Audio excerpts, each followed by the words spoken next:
Mais questões? Miquelina, estás quase a perguntar. Estava a olhar para a Manuela porque pensei que ela ia falar. Manuela. A seguir. Sim. Olha, Sr. Manuel, voltando a Champigny, porque por acaso agora... bem, o senhor. Caro Manuel, Pedro Manuel, diga-me só uma coisa. Há pouco falou-me dos seus familiares em Champigny. Eles de ter tido parentes já não têm. Não, infelizmente até já morreram. Faleceram. Mas eles não estão propriamente em Champigny, mas eram conhecidos como Champignys, todos os que viviam ali nas redondezas.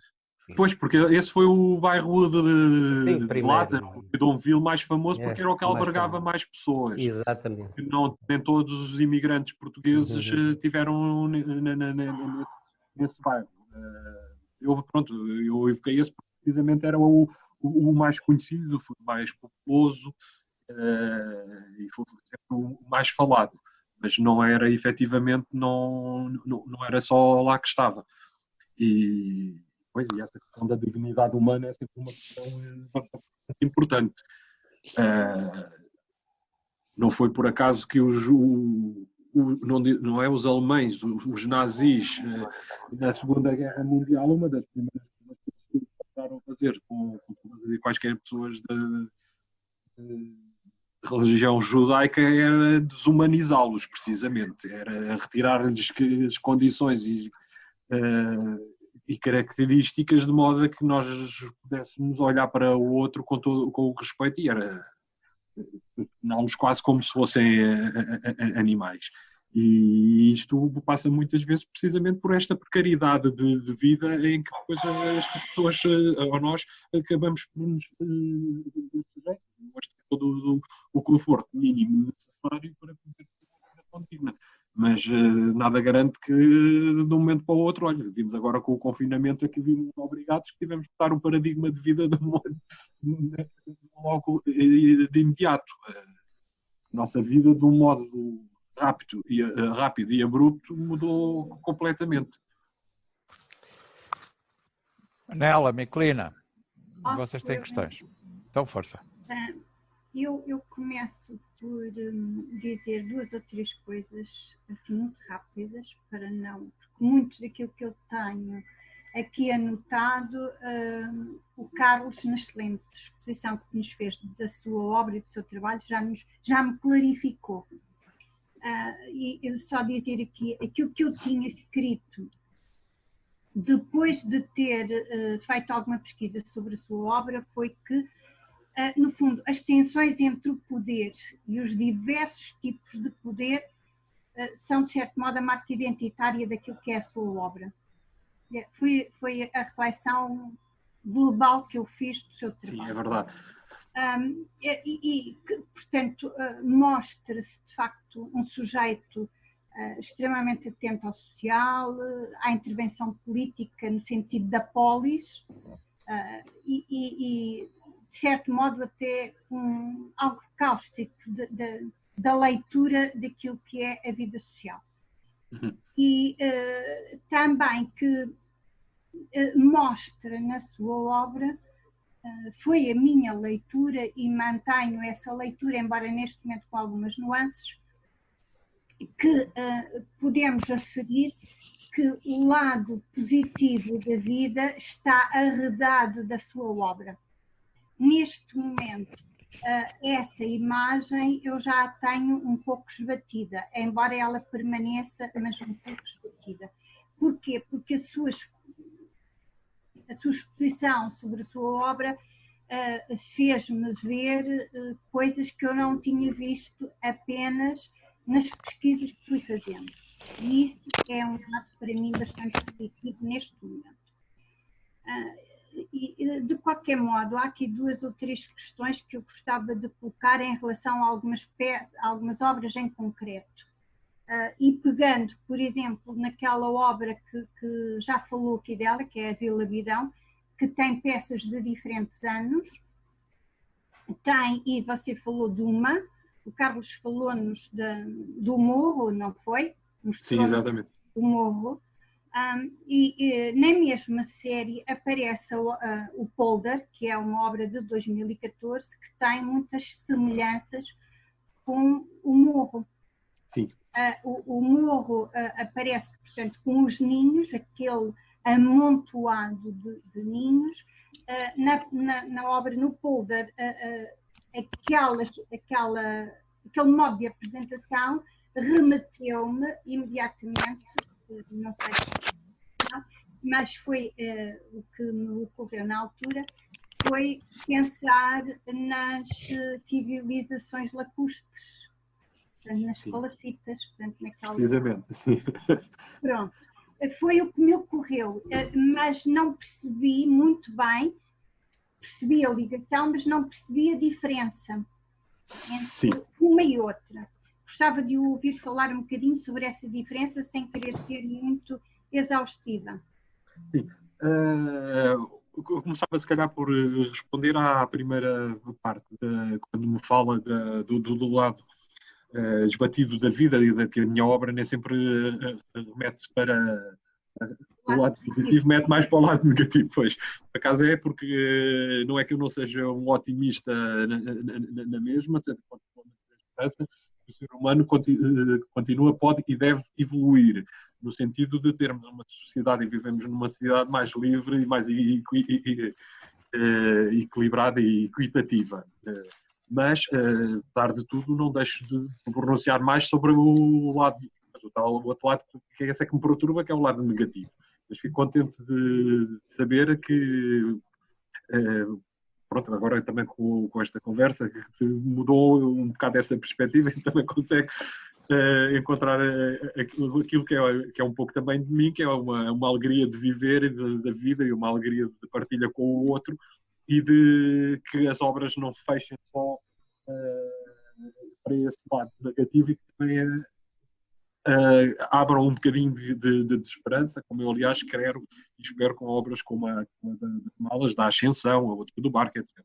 Pronto, eu falo nisto, há sempre esta questão da dicotomia, não é? Do bem e do mal, a liberdade ou a ausência da mesma, etc. Pronto, eu, quando quero falar nos assuntos, estou à espera de falar dos dois. Talvez desequilibre um bocadinho o modo de apresentação e que realmente meta mais, para quem vê, meta mais para o lado sombrio da coisa. Mas não é todo essa a minha intenção. Mas, olha, por exemplo, como diz agora, e alerta-me para coisas que se calhar daqui a uns tempos vão surgir trabalhos e que eu já estou a colorir mais a obra, mostrando ou querendo mostrar um bocadinho mais a esperança e a alegria. E pronto, se vir com obras mais coloridas, já fica a saber que foi a culpa da Miclina. Está bem, eu assumo essa responsabilidade. Culpa entre aspas, entenda-se, não estou... Está bem, eu percebo. Pronto. Olha, mas agora indo pegando na outras obras que me falou, que por acaso eu não sei agora aqui como iria... Mas encontrei. Pois, viu, a Miclina viu certamente no meu site, não sei se depois as outras pessoas... Quer mostrá-las? Não sei se o Nuno se calhar conseguisse enquanto eu falo. Eu tenho, mas aqui, Nuno, se me deres permissão para fazer... É só porque se calhar os restantes participantes não têm a ideia de quais são as obras que a senhora falou e que a Miclina falou, e assim podem perceber melhor. Eu não os me coloquei, foi deliberadamente, não os coloquei nesta apresentação, porque uma delas, principalmente uma delas, o Morro, foi exposta em Castelo Branco, na tal exposição individual que eu fiz aí, chamada Vila e Piton, precisamente, que foi comissariada pelo Nuno, teve lugar na Casa Amarela, e eu tinha apresentado essa obra. O folder surgiu posteriormente, não existia no papel, era uma outra possível leitura, não era leitura, uma possível materialização desta minha ideia de falar sobre as questões da produção monetária que existem em muitos sítios, nomeadamente estes bairros do lado. E eu, com isto, fiz quase, com estas duas obras, com ninhos de tarinhos, que me serviram uma vez mais como uma metáfora para falar de outra coisa. Tem que ir falando para a esquerda. Ok. A habitação humana. Pronto.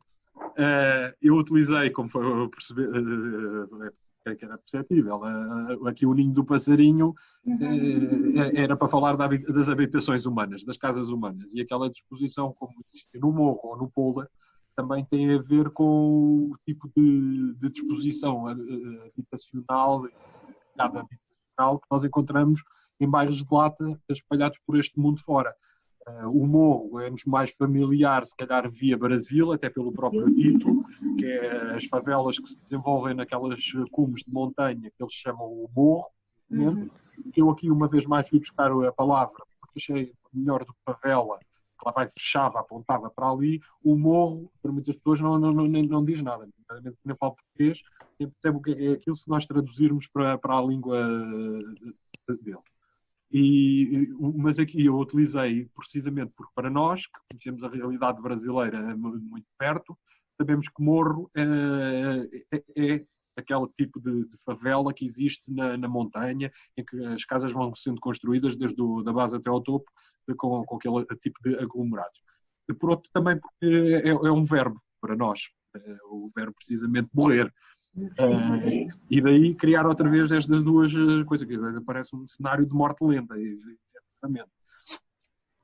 Eu peguei nisso. A outra não deixa, no fundo, de ser também um bairro de lata. O polder é um bairro de lata com características diferentes que não encontramos no Brasil, mas encontramos em muitos outros países, como no Sudeste Asiático ou até mesmo em África. É o tipo de construção de bairro que não tem lugar em terra, mas é ocupado no mar. E isto em muitos sítios tem umas explicações muito claras e diretas. No caso do Sudeste Asiático tem a ver muitas vezes com o excesso de população.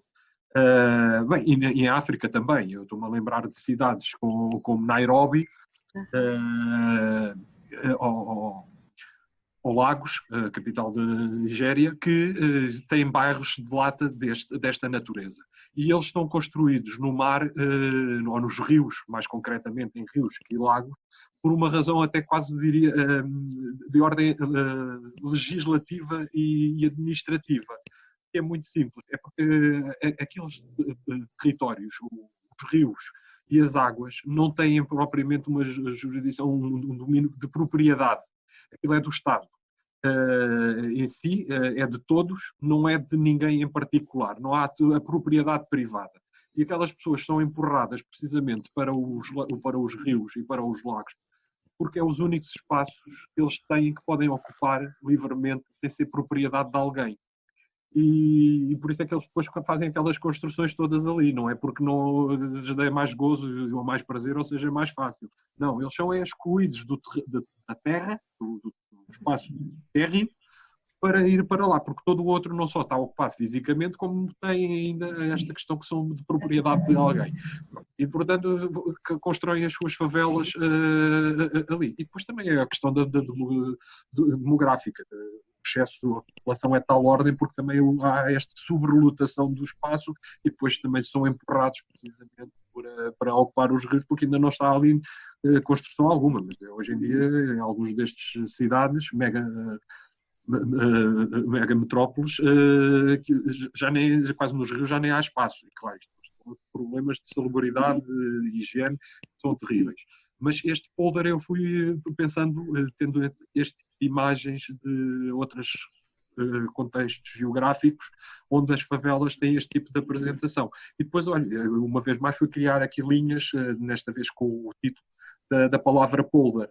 Que, para quem não conhece, eu posso dizer, o polder são aqueles diques, a palavra vem do holandês ou do inglês, mas evoca os diques que existem em muitos sítios, nomeadamente na Holanda, em que praticamente 3/5 do território holandês está construído sob polders, ou seja, são aqueles terrenos que o ser humano foi conquistando ao mar através da drenagem e que começou a ocupar. Hoje em dia são terrenos agrícolas e para habitação, é terra e chão plano. Mas aquilo era tudo água. E antes era assim.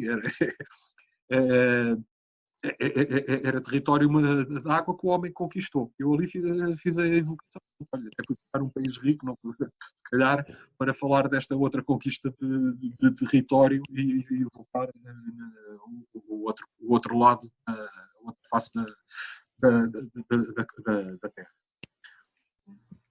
Pronto, espero que diga. Sim, percebi. Depois, na série Europa, Sim. que tem peças de 2008 a 2011, tem logo a abrir, digamos assim,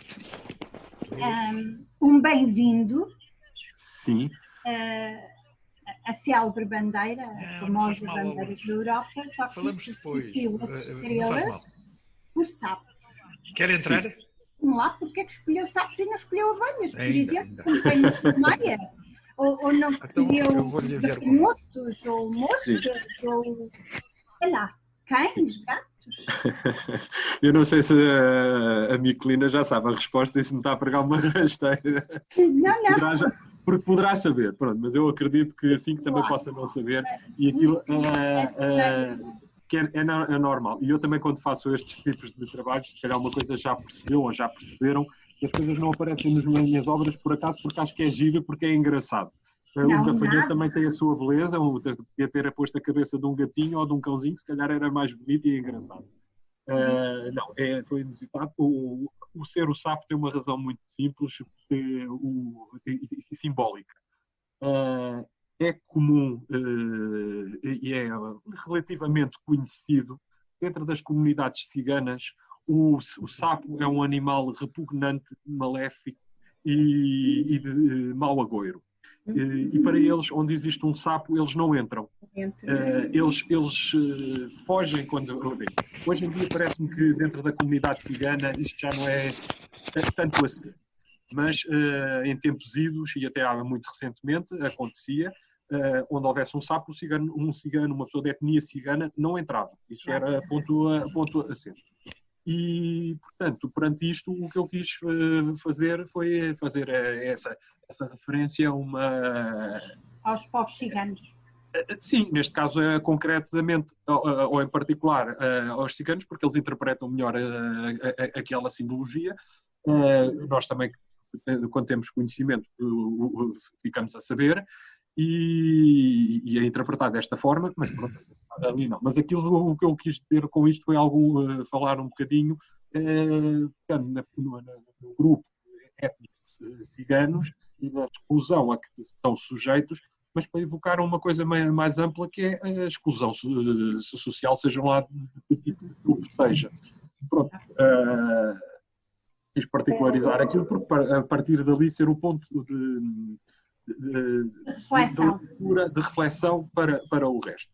E fiz aquilo numa altura, curiosamente, com esta bandeira da comunidade. Eu posso contar-vos uma simples história muito gira, que houve uma coincidência de tempo que, quando eu fiz esta obra, eu apresentei-a pela primeira vez em França, numa galeria em Lyon, num período em que, na altura, a França era governada pelo Sarkozy, e isto foi mesmo, eu tive uma sorte, foi uma coincidência temporal. A obra já existia, a exposição já estava marcada com um ano de antecedência, e quando teve lugar, e eu até estava em Lyon nessa altura, foi quando eclodiram uns confrontos e políticos em França por causa de uma exclusão que o Sarkozy fez de meter 200 e tal ciganos romenos num avião e mandá-los para a Roménia porque estavam clandestinos, etc. E aquilo explodiu quase como uma bolha naquela altura. O que aconteceu é que alguns jornalistas viam o meu sinal de trânsito lá na galeria, porque já tinha sido difundido para a comunicação social, e houve um ou dois até que pegou naquilo e depois ainda utilizou quase como bandeira para fazer notícia e ilustração. Mas o trabalho já lá estava, o pensamento também, a preocupação também já vinha de trás. Não foi um arrastamento porque o Sarkozy mandou os outros senhores fora do país que eu depois fui pegar no tema. Não, foi ao contrário. Mas isto para lhe responder, portanto, concretamente à pergunta, os sapos não surgem por acaso só porque era uma figurazinha engraçada, bonita, que eu achasse que ficava bem ali. Teve a ver com isto, com a ideia simbólica da exclusão. Tenho. Desculpa, Mena. Foi a leitura que fizemos todos na altura que falaste nisso. Sim. Isto, aliás, até é uma coisa muito curiosa, porque os senhores também, sabendo, percebem-se, e eu percebo também, a quantidade de estabelecimentos no nosso país que têm este tipo de... Sapo à porta. Sapozinha em cerâmica, normalmente são peças em cerâmica, e têm vários, mesmo para procurar afastar estas pessoas. Pronto, é um modo de dizer que as querem excluir. Eu acho que, infelizmente, nós conhecemos, se calhar, temos poucas relações com os ciganos, e perceber que eles, afinal, também não são assim tão diferentes de nós em muitíssimas coisas. Eu respeito também, o que eu quero dizer com isto é que é uma coisa, se calhar, muito simples. Eu, quando defendo a presença e a proximidade com as pessoas da etnia cigana, estou a defender precisamente esta questão da integração. Não estou a dizer é que nós tínhamos que ser também, ter os hábitos culturais que eles têm. O que eu acho é que nós temos espaço suficiente no nosso planeta para conseguirmos conviver todos em perfeita harmonia. Eles têm os seus hábitos, eu não quero ter os hábitos deles, e também agradeço que eles respeitem os meus. A questão mesmo sempre importante é esta depois também do limite, até onde eu acho que podemos todos viver em liberdade, em respeito mútuo, cada um com os seus credos, com os seus modos de estar, com as suas vivências culturais. O que não acho é que quero o outro, tem que ter a supremacia sobre a outra pessoa e impor a sua vontade e impor a sua... querer o espaço todo ele só para si. E por isso isto são mais ou menos os temas, e é por aqui que eu me quero posicionar quando digo isto. Eu estou a dizer até isto por uma razão muito simples. Uma vez, numa apresentação que fiz, fizeram-me uma pergunta assim, um bocadinho tanto ao quanto maliciosa, diria eu. Perguntaram-me, então, mas estás aí com tanta coisa a defender os ciganos, porque é que tu não vais viver também para uma tenda e não fazes as mesmas coisas que eles fazem, etc. Pronto, acho que com isto tudo que eu disse agora atrás, já expliquei. Eu não tenho que, por gostar de algo a alguém, eu não tenho que fazer as coisas exatamente como esse algo a alguém faz. Eu, por gostar de danças tirolesas, não tenho que andar a gostar de dançar danças tirolesas, não é? Mas não acho que a pessoa que dança a dança tirolesa, que ouve música do Tirol, tenha que ouvir a minha e dançar do modo que eu gosto de dançar. Não? Pronto, é um bocado isto. Acho que há espaço para tudo e para todos. Manela. Ora bem, antes de mais agradecer-lhe toda esta partilha e a sua disponibilidade. Eu também agradeço a vossa. E a sua disponibilidade para nos transmitir aspectos importantes da sua obra que eu, por exemplo, não conhecia, não é? Por outro lado, acho que já foi dito muita coisa sobre a sua obra e gostava de o ouvir falar mais de si.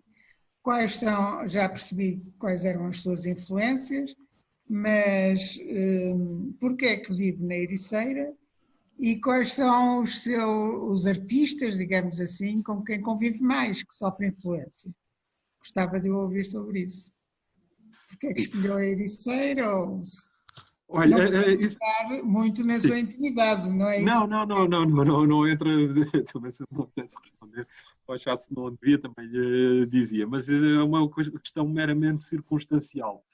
Eu vivi uma boa parte da minha vida em Sintra, onde nasci. Bem, nasci, para ser concreto, nasci em Lisboa, mas foi mesmo lá só para nascer, porque vivi a idade adulta, vivia com os meus pais e era na zona de Sintra. O ser agora na Ericeira é muito simplesmente porque os meus pais e avós construíram a casa onde eu atualmente vivo, que era a casa de campo, de férias, e passou a ser a minha primeira habitação há uns anos a esta parte.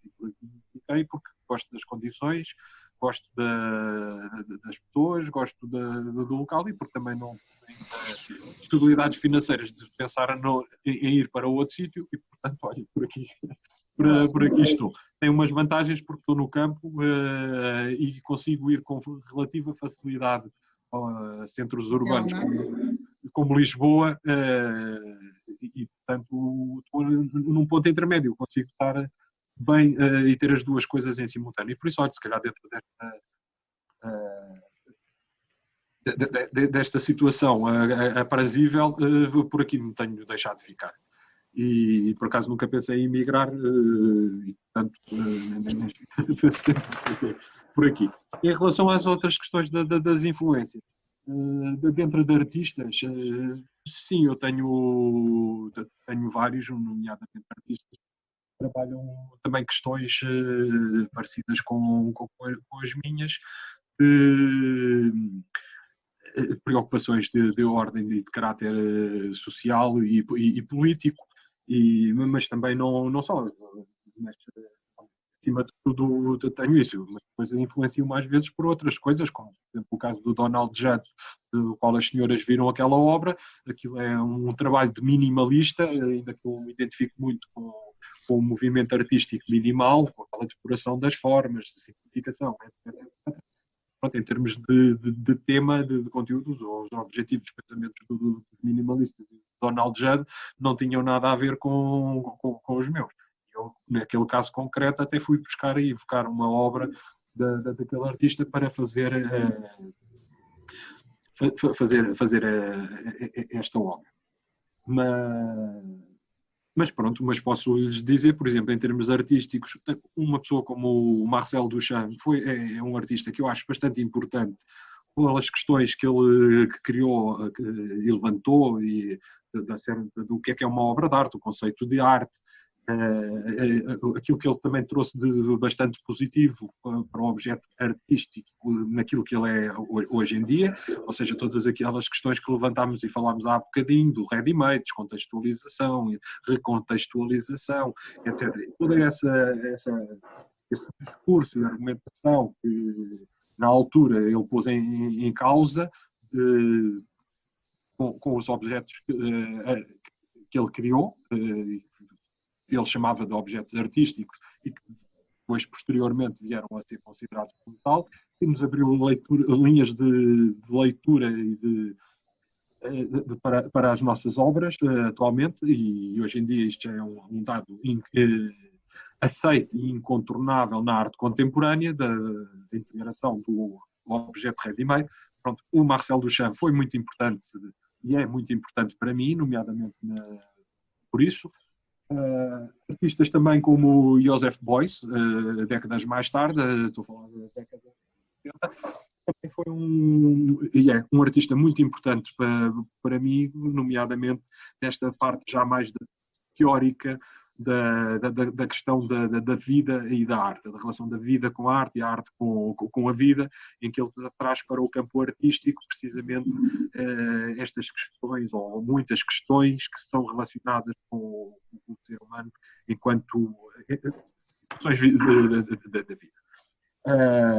E, portanto, integrar isto. E poderia, se calhar, agora já avançando um bocadinho mais, pegando agora no nome, também a ocorrer o catalão António Montadas, que também é uma pessoa, um artista ainda vivo, que continua a fazer trabalho variado, mesmo dentro do campo político, ele sim muito mais afunilado para a questão mesmo política da política, não as outras que eu considero paralelas a elas, que é as consequências dos efeitos e das ações da política em nós e no mundo, mas o António Montadas, que trabalha muito esta questão mesmo da política pura e dura na arte. Pronto, só se calhar, mencionando tempo, não estar a largar mais. Queria também ainda chegar algum artista português, como alguns que têm feito trabalhos dentro deste campo, às vezes não são tanto a nível sociopolítico, deixe-me ver se eu agora me ocorre algum. Estava a pensar no trabalho do João Ferreira, eu peguei em linhas um bocadinho diferentes Trabalhos de? O Miguel estava para João Tabarra. João Tabarra. Do João Tabarra. Mas não sei. Estás afastado do microfone. Pois estou. Não pode fugir. Não posso. Mas sim, pronto, se calhar ficava por estes 3 que eu agora mencionei. Como resposta. Obrigada. Ao Topinho e a Maria de Lourdes. Olha, eu só tenho que pedir desculpa ao convidado de hoje de ter abandonado, mas ordens superiores, eu estou sujeita a estes horários. Não tem importância. Ora, isto é... É ao contrário, pá, não está desculpada. Não estou desculpada, pronto, nunca me desculpa nada. Ao Pio. Não, está bem. Pio, abre o Pio, abre o Pio. Abre o Pio. O Pio não abre o Pio. Não. É um desperdício. Pronto. Não, mas Nuno, diga. Falar é um desperdício estar de tempo. Eu quero ouvi-lo a ele falar. Sim. Todo o tempo que a gente está a perguntar, acho que estamos a perder tempo. Não, eu percebo. Não concordo nada. Colocar questões. Olha, eu também sou como o Sr. Manuel de Pio. Eu se for a algum sítio, uma conferência, uma coisa qualquer, eu também fico entre calado e sai calado. Eu gosto de ouvir, não gosto de falar. Ouvir é melhor. Eu uma vez mais tenho esta dualidade. Tenho isto do meu pai, que entrava calado e saía calado. E ouvia tudo e saía lá a aprender bastante.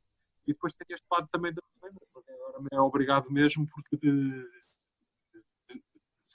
a falar. Minha mãe gosta de falar. Ao contrário. O meu pai. Portanto, entendeu-se muito bem com isto, respondendo também a uma questão há pouco da Manuela, exatamente, um pouco de saber da minha vida. Olha, é assim, vivi numa casa em que o meu pai era ao silêncio total e a minha mãe preenchia o tempo todo e dava-se harmoniosamente. Precisamente. Está a ver como é possível viver em harmonia com muitas diferenças. Com muitas diferenças. Ok. Não, pronto. Desculpa, eu já não há mais questões? Acho que nos resta agradecer uma manhã tão profícua. Foi muito bom. O Carlos já chora, pá, o tempo que nós lhe roubámos. Pois é. É verdade. Olha, não sabem porque é por uma razão muito simples. Eu vou ficar com problemas de visão. Eu uso óculos habitualmente, mas para estar ao computador e para estar a ler o texto que está aqui no computador, eu não consigo. Estas palavras tempo reunião, eu se meter os óculos deixo de ver. Ao contrário do que fazia, do que era corrigir as lentes. E agora estou com problemas de ver ao perto. E portanto tive que tirar os óculos para ler e ver os senhores em condições. Porque se eu deixar de estar aqui no computador, uso os óculos habitualmente. E agora estou a chorar porque está-me a arder já a vista de olhar para o monitor tão perto. Porque esta dos senhores é fantástica. Adorámos. Mas pronto, eu vou para os óculos. Está melhor. Eu na rua ando assim. Que bem. É assim que eu estou lá fora. Carlos, muito obrigado por ter estado connosco. Acho que foi uma presença importante para todos nós. E olha, um abraço até o dia destes. Obrigado também, agradeço a vossa participação, atenção, as perguntas colocadas e olha, desejo boa saúde para todos e felicidades e parabéns. Obrigada, igualmente a todos. Obrigada, Nuno, por trazeres o Carlos. Obrigada. Ok. Beijinho. E obrigadinho. Ok, obrigado. Com licença. Um abraço.